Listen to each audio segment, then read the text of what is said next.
السلام علیکم ورحمۃ اللہ اسٹوڈنٹس، امید کرتا ہوں کہ آپ سب خیریت سے ہوں گے۔ آج میں آپ کے لیے جو ویڈیو لے کے آیا ہوں جس میں ہم ڈسکس کریں گے کلاس 7 کے اسٹوڈنٹ کے ساتھ سوشل اسٹڈیز کا chapter ancient to the modern world. اس چیپٹر کے اندر ہم انڈینس کی ہسٹری کے حوالے سے بات کریں گے، یعنی کہ ہندو تاریخ کے اندر وہ کون کون سے لیڈرز تھے، ان لیڈرز کے حوالے سے ہم آج آپ سے اس ویڈیو میں بات کریں گے۔ سب سے پہلے ہم اسٹارٹ کرتے ہیں مورین امپائر سے۔ مورین امپائر جس کی بنیاد چندرا گپتا موریہ نے رکھی تھی، تو اسی موریہ نام سے ہی اسی امپائر کا نام مورین امپائر یعنی کہ مورین سلطنت رکھ دیا گیا تھا۔ چندرا گپتا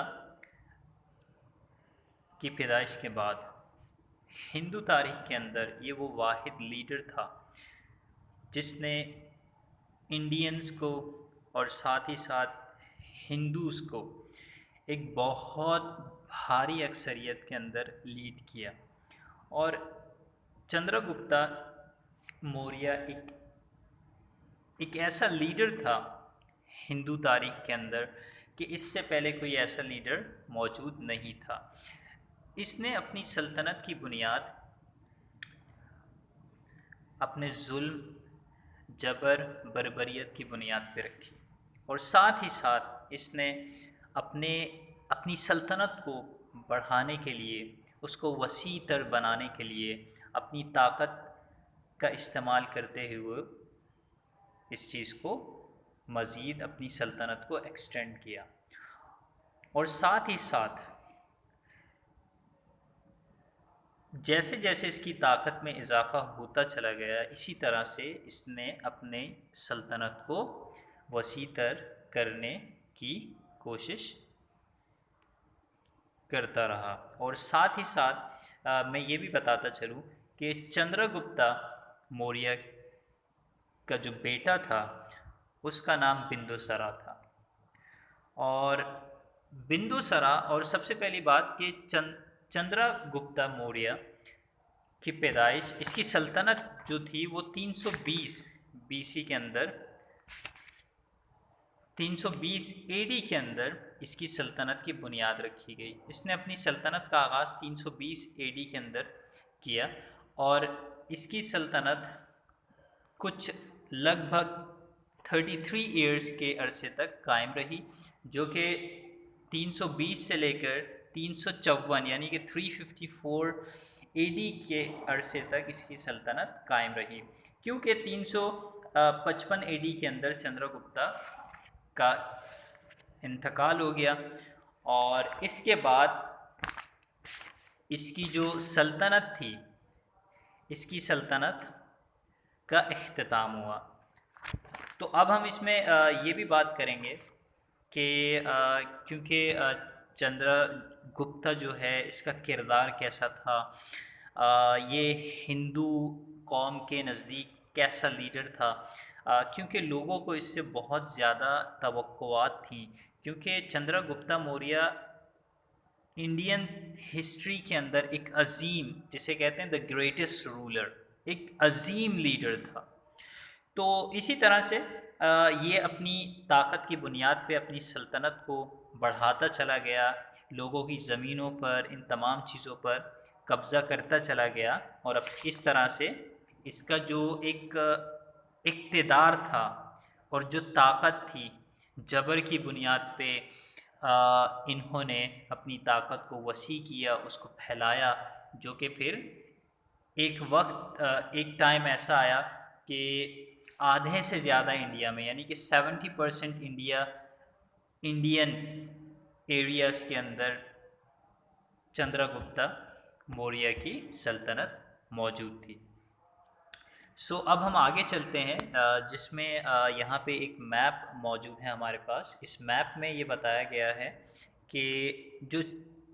چندرا گپتا موریہ کی جو سلطنت تھی اس کا وجود دیکھ لیں آپ کہ وہ کہاں، کس حد تک انڈیا میں پھیلی ہوئی تھی۔ تو یہ دیکھ سکتے ہیں جو کہ پرپل کلر سے آپ کو جتنا ایریا آپ کو پرپل نظر آ رہا ہے، یہ تمام کی تمام چندرا گپتا موریہ کی سلطنت تھی۔ تو اسی طرح سے چندرا گپتا نے نہ صرف انڈیا میں بلکہ اس نے کوشش کی کہ اپنی سلطنت کو مزید دوسرے علاقوں پر بھی پھیلایا جائے۔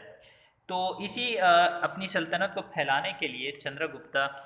موریہ نے ایک نندا فیملی، جو کہ چندرا موریہ گپتا کی سلطنت کے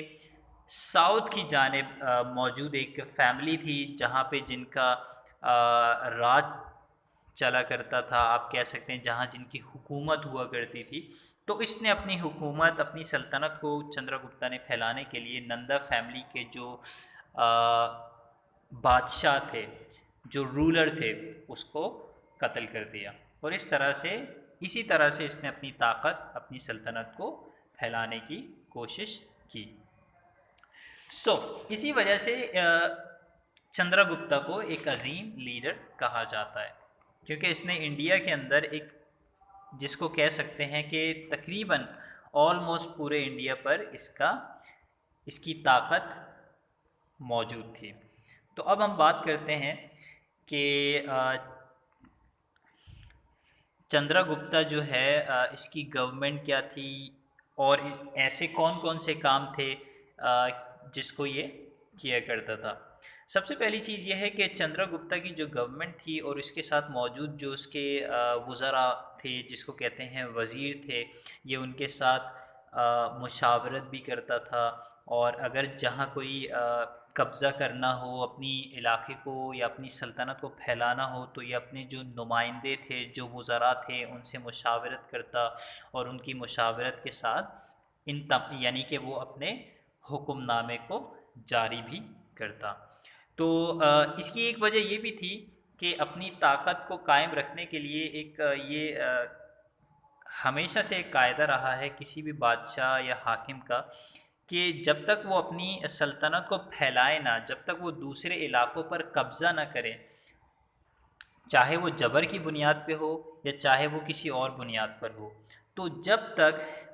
یہ اپنی سلطنت کو قائم نہیں، یعنی کہ یہ ایک عظیم لیڈر نہیں بن سکتے جب تک یہ اپنی سلطنت، اپنی طاقت کو بڑھا نہ لیں۔ اچھا، اب ہم بات کرتے ہیں چندرا گپتا کے بعد۔ چندرا گپتا کے بعد جو انڈیا میں ایک عظیم لیڈر آیا جس کا نام اشوکا تھا، اور اشوکا گرینڈ سن تھا چندرا گپتا کا۔ اشوکا یہ بھی ایک ظالم حاکم تھا، لیکن ایک وقت کے بعد چندرا گپتا کو ریئلائز ہوا کہ طاقت اور جبر کی بنیاد پہ اپنی حاکمیت کو قائم رکھنا یہ کوئی اچھی چیز نہیں ہے۔ اسی حوالے سے ہم بات کرتے ہیں چندرا گپتا کے بعد جس کو سب سے عظیم لیڈر، بلکہ بہت سارے تاریخ دان کے نزدیک جو اشوکا ہے اس کو عظیم لیڈر کہا جاتا ہے، لیکن کئی لوگ اس سے اختلاف کرتے ہیں، وہ یہ سمجھتے ہیں چندرا گپتا نہیں بلکہ اشوکا۔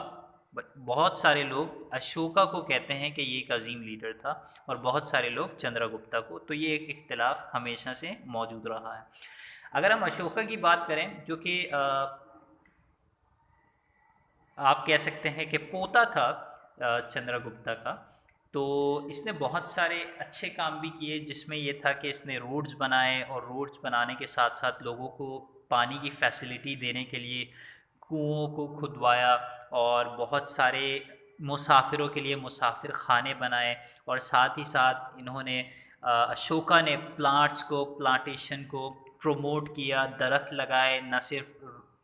روڈ سائڈ پر، اسی طرح سے میڈیکل کے حوالے سے ہاسپٹلز بنائے۔ اب وہ ہاسپٹلز انسانوں کے لیے اور اینیملز دونوں کے لیے تھے۔ تو اسی طرح سے، اور ساتھ ہی ساتھ ایک وقت پر اشوکا نے یہ ریئلائز کیا، اس نے یہ سوچا کہ ظلم پر، طاقت پر اپنی حکومت کو قائم رکھنا یہ کوئی اچھی بات نہیں ہے۔ تو اس کو جب یہ ریئلائز ہوا ایک وقت کے بعد، تو اس نے لوگوں سے یہ کہا کہ ہمیں پیسفلی، پیار، محبت، خلوص کے ساتھ ایک معاشرے کے اندر رہنا چاہیے۔ تو